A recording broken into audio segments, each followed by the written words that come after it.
Ntibisanzwe mu byaremwe ikiganiro cya TVO buri wa mbere kuva ku masaha ya saa moya z'umugoroba kugera saa 2 ndetse no kuwa gatandatu kuva saa 8 z'amanywa kugera saa 9 z'amanywa. Ngendi Frank Mario Sebudandi. Uyu munsi rero mufitiye iki muri Ntibisanzwe yacu ya none?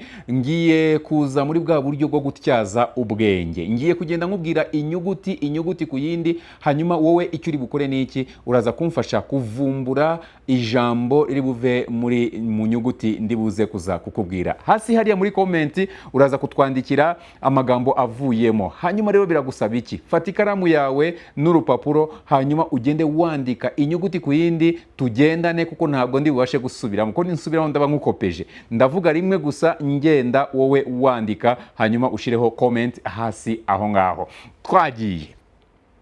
U, wa, I, ta, e, ka, a, na, i, wa, e, ma, wa, u, na, ga, e, ra, i, wa, a, na, ja, ya, e, sa, i, na, za, a, ka, e, na, a.